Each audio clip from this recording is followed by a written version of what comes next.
जय हिंद साथियों। इस वीडियो में हम लोग पढ़ेंगे हिंदी वर्णमाला। इस टॉपिक को हम लोग बहुत ही आसान भाषा में समझेंगे। तो आइए स्टार्ट करते हैं बिना देरी किए हुए। हिंदी फारसी भाषा का शब्द है। तो पूछा जाए हिंदी किस भाषा का शब्द है, तो हिंदी फारसी भाषा का शब्द है। हिंदी हमारी राजभाषा है, जिसका अर्थ है हिंदी का वासी या भारतवासी। तो याद रखना है, हिंदी फारसी भाषा का शब्द है। हिंदी हमारी राजभाषा है, जिसका अर्थ है हिंदी या वासी या भारतवासी। जो भाषा पूरे राष्ट्र में संपर्क स्थापित करने के लिए कार्य करे, उसे राष्ट्रभाषा कहते हैं। तो राष्ट्रभाषा किसे कहते हैं? जो भाषा पूरे राष्ट्र में संपर्क स्थापित करने के लिए कार्य करे, उसे राष्ट्रभाषा कहते हैं। और जिस भाषा में राजकीय कार्य हो, उसे हम क्या कहते हैं?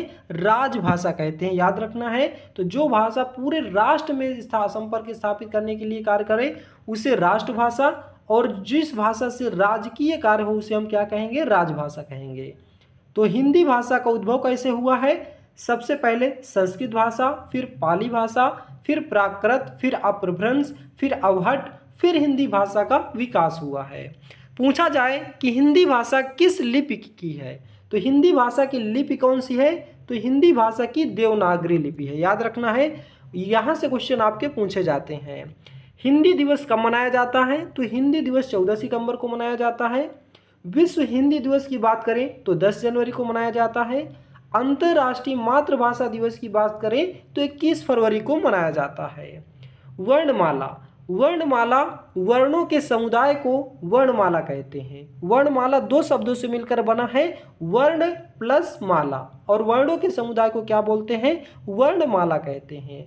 वर्णमाला दो प्रकार के होते हैं, स्वर और व्यंजन। तो याद रखना है, वर्णमाला दो प्रकार के होते हैं, स्वर और व्यंजन। वर्णों का अव्यवस्थित समूह वर्ण समूह कहलाता है। वर्णों का अव्यवस्थित समूह क्या कहलाता है? वर्ण समूह कहलाता है। भाषा की सबसे छोटी लिखित इकाई या भाषा की सबसे छोटी इकाई क्या होती है? वर्ण होती है। ये सभी के सभी क्वेश्चन है, ध्यान दीजिएगा, क्वेश्चन पूछे गए हैं। तो भाषा की सबसे छोटी इकाई या भाषा की सबसे छोटी लिखित इकाई क्या होती है? वर्ण होती है। नेक्स्ट है, भाषा की सबसे छोटी इकाई, सबसे छोटी मौखिक इकाई अगर पूछा जाए तो क्या बताएंगे? ध्वनि बताएंगे। भाषा की सबसे छोटी इकाई पूछा जाए तो वर्ण हो जाएगा। भाषा की सबसे छोटी मौखिक इकाई पूछा जाए तो ध्वनि हो जाएगा। और भाषा की सार्थक लघुत्तम इकाई पूछा जाए तो क्या हो जाएगा? शब्द हो जाएगा। तो यह बात आपको याद रखनी है।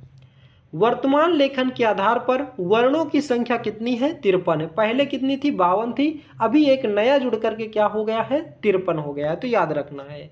स्वर कितने होते हैं? स्वर 11 होते हैं। तो हिंदी वर्णमाला में पूछा जाए स्वरों की संख्या कितनी होती है? 11।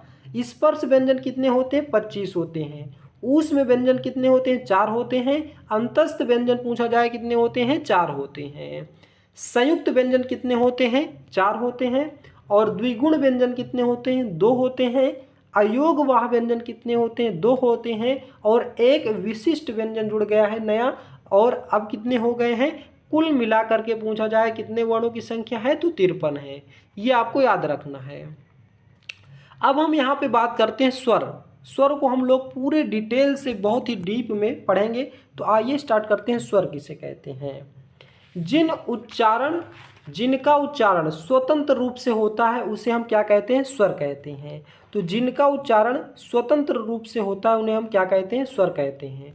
थोड़ा सा एक फैक्ट और याद रखेंगे, अगर आपसे पूछा जाए मूल व्यंजन की संख्या कितनी है, तो मूल व्यंजन की संख्या क्या आप बताएंगे? 33 बताएंगे। और यदि आपसे पूछा जाए कि व्यंजनों की कुल संख्या कितनी है, तो आप क्या बताएंगे? 40 बताएंगे। व्यंजनों की कुल संख्या कितनी बताएंगे? 40।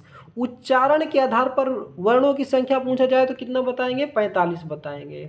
और यदि आपसे कामता प्रसाद गुरु के अनुसार वर्णों की संख्या पूछा जाए तो कितना बताएंगे? 43 बताएंगे। तो ये कुछ एक्स्ट्रा फैक्ट हैं, आपको याद रखने हैं।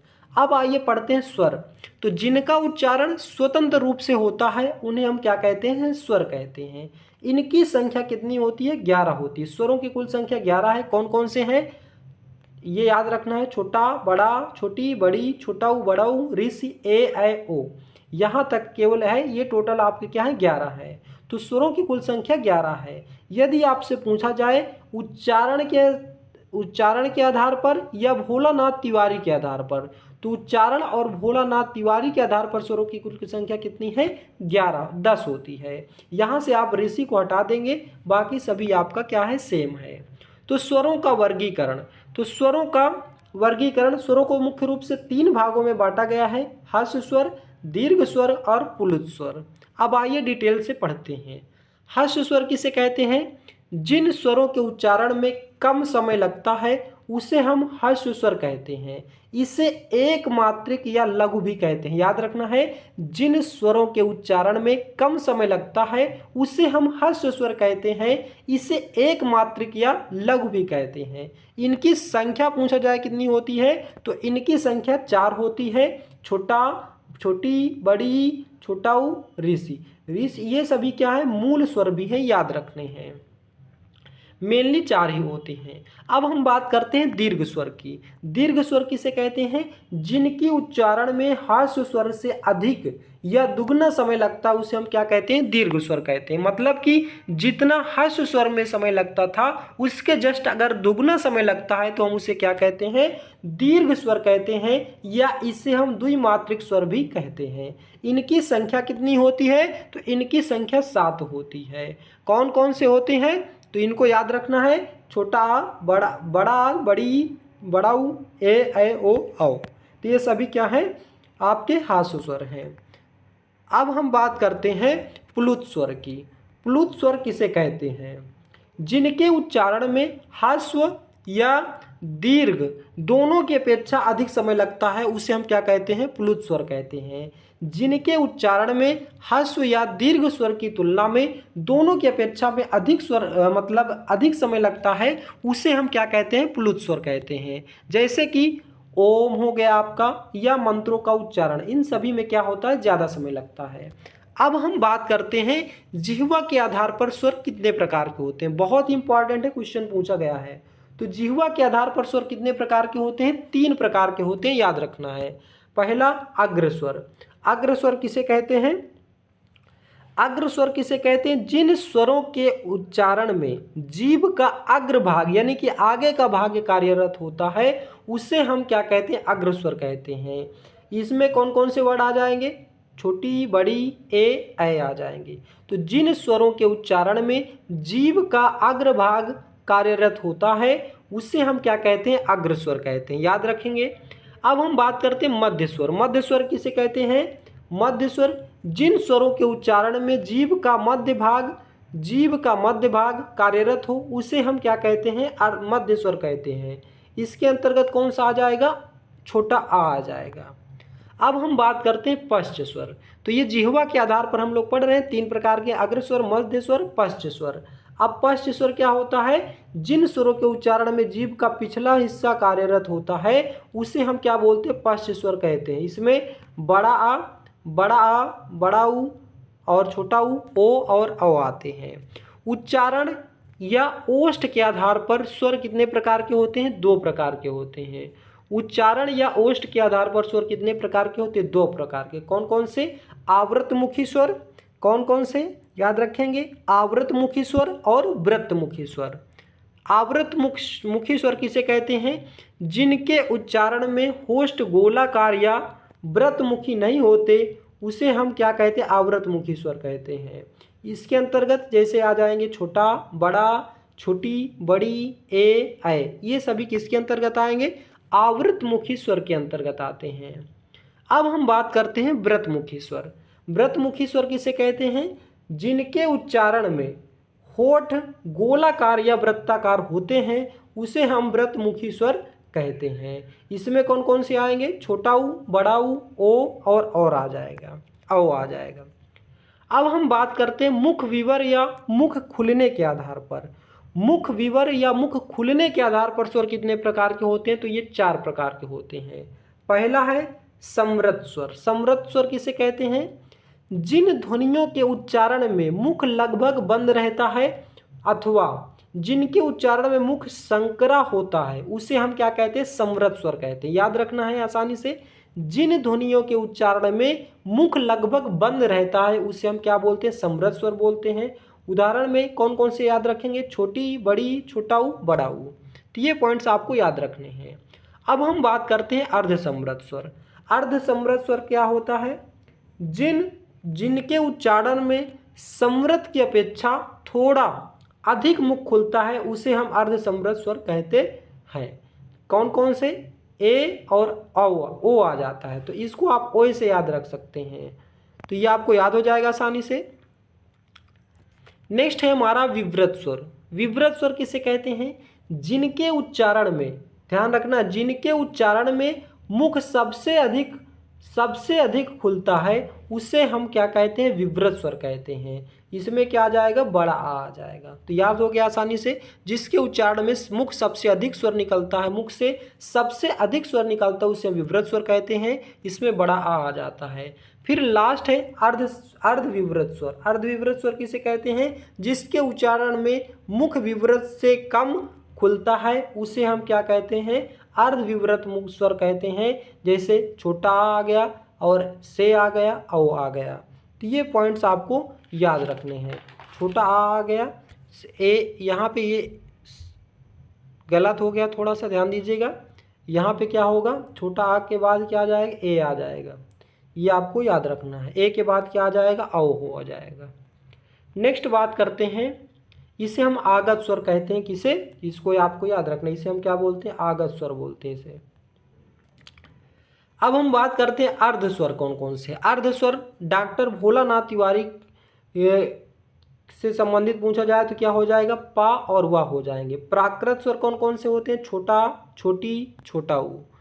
नेक्स्ट है कंठ स्वर कौन कौन से होते हैं, छोटा आ, बड़ा आ। तालुव्य स्वर कौन कौन से होते हैं, छोटी, बड़ी। और मूर्धन्य स्वर कौन कौन से होते हैं, ऋषि होते हैं। ओष्ठ स्वर कौन कौन से होते हैं, छोटा ऊ, बड़ा ऊ होता है। और कंठ ओष्ठीय स्वर कौन कौन से होते हैं, ओ, औ होते हैं। तो ये आपको याद रखना है। कंठ तालुव्य स्वर कौन कौन से होते हैं, ए और अ होते हैं। उदासीन स्वर कौन कौन से होते हैं, या केंद्रीय स्वर पूछा जाए तो आ होता है।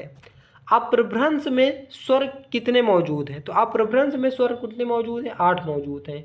कौन कौन से, छोटा आ, बड़ा आ, छोटी, बड़ी, छोटा ऊ, बड़ा ऊ, ए, ओ। तो ये आपको याद रखना है। यदि आपसे पूछा जाए स्त्रीलिंग कौन कौन से स्वर होते हैं, तो स्त्रीलिंग पूछा जाए तो कौन कौन से बताएंगे, छोटी, बड़ी, ऋषि। इनके अलावा जितने भी बच जाए सभी क्या हो जाएंगे, सभी क्या हो जाएंगे, आल। जितने भी बच जाएंगे सभी क्या हो जाएंगे, पुल्लिंग हो जाएंगे, याद रखना है। तो यह यहाँ पे हमारा स्वर का टॉपिक समाप्त होता है। अब आइए इसके प्रीवियस ईयर क्वेश्चन कर लेते हैं, फिर हम नेक्स्ट वीडियो में क्या करते हैं, व्यंजन को पढ़ेंगे। तो आइए पढ़ते हैं पहला क्वेश्चन। पहला क्वेश्चन क्या है, भाषा की सबसे छोटी इकाई क्या है, वर्ण है, ध्वनि है, शब्द है कि वर्णमाला है।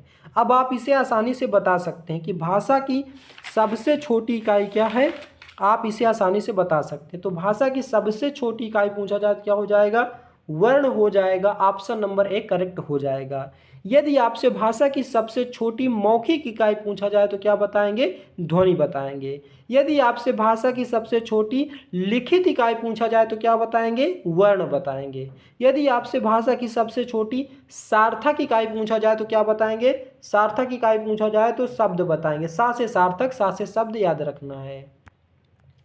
नेक्स्ट प्रश्न हमारा, हिंदी वर्णमाला में व्यंजनों की संख्या कितनी होती है। अभी आप यहाँ से कह सकते हैं कि आपने तो व्यंजन पढ़ाया ही नहीं, तो कोई बात नहीं, आप इसका जवाब नहीं आता तो भी आप सुन लीजिए। नेक्स्ट हम जब लोग वर्णमाला मतलब व्यंजन पढ़ेंगे तब आपको बताएंगे। तो हिंदी वर्णमाला में व्यंजनों की संख्या कितनी होती है, 33 होती है। ऑप्शन नंबर 20 प्रश्न का सही जवाब हो जाएगा। तो ये आपको याद रखना है।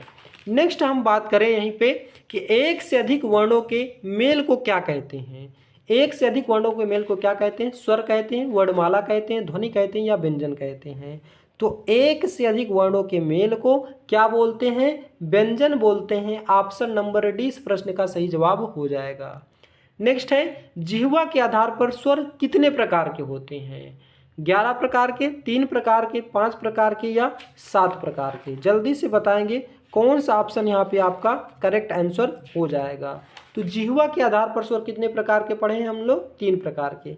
चाहे जिसके आधार पर पूछा जाए, स्वरों की संख्या 3 ही प्रकार की होती है, याद रखना है। हमने क्या क्या पढ़ा था? हमने पढ़ा था जिह्वा के आधार पर स्वर कितने प्रकार के? 3 प्रकार के, अग्र स्वर, मध्य स्वर और पश्च स्वर, इसे हमने पढ़ा था। और स्वरों का वर्गीकरण मुख्य रूप से 3 प्रकार के हम लोगों ने पढ़ा था, ह्रस्व स्वर, दीर्घ स्वर और प्लुत स्वर। और काल मान यानी मात्रा के आधार पर भी पूछा जाए तो स्वर आप कितने प्रकार के बताएंगे? 3 प्रकार के, लघु स्वर, गुरु स्वर और दीर्घ स्वर। ये पॉइंट्स सभी आपको याद रखना है। केवल यदि आपसे पूछा जाए उच्चारण या ओष्ठ के आधार पर स्वरों की संख्या तो 2 बताएंगे, आवृतमुखी स्वर और व्रतमुखी स्वर। मुख विवर या मुख खुलने के आधार पर स्वरों की संख्या पूछा जाए तो आप कितना बताएंगे? 4 प्रकार के बताएंगे। कौन कौन से? समृत स्वर, अर्ध समृत स्वर और विव्रत स्वर और अर्ध विव्रत स्वर। तो ये पॉइंट्स अब आपको यहाँ पे पूरा रिवीजन हो गया होगा। उच्चारण या भोलानाथ तिवारी के आधार पर स्वरों की संख्या कितनी होती है? तो स्वरों के मुख कुल संख्या कितना हम लोगों ने पढ़ा था? तो कुल स्वरों की संख्या हम लोगों ने 11 पढ़ा था। लेकिन यदि आपसे पूछा जाए भोलानाथ तिवारी के अनुसार पूछा जाए या उच्चारण के अनुसार पूछा जाए तो आप स्वरों की संख्या कितना लगाएंगे? 10 लगाएंगे। तो यहाँ पे आपका करेक्ट आंसर हो जाएगा ऑप्शन नंबर ए। तो दोस्तों ये था हमारा आज का वीडियो। यहाँ पे हम लोगों ने क्या किया है? स्वर को पूरी तरह से खत्म कर लिए हैं, स्वर को बहुत अच्छे से पढ़े हैं पूरे डीप में। और नेक्स्ट वीडियो में हम लोग क्या पढ़ेंगे? व्यंजन को पढ़ेंगे, फिर व्यंजन के प्रीवियस ईयर क्वेश्चन कर लेंगे। तो दोस्तों यह वीडियो आपको कैसा लगा, इसका जवाब आप हमें कमेंट बॉक्स में दें। यदि आप हमारे चैनल पर नए हैं तो चैनल को सब्सक्राइब करें, वीडियो को लाइक करें और ज़्यादा से ज़्यादा शेयर करें। आज का वीडियो बस यहीं तक, मिलते हैं नेक्स्ट वीडियो में। जय हिंद, जय भारत।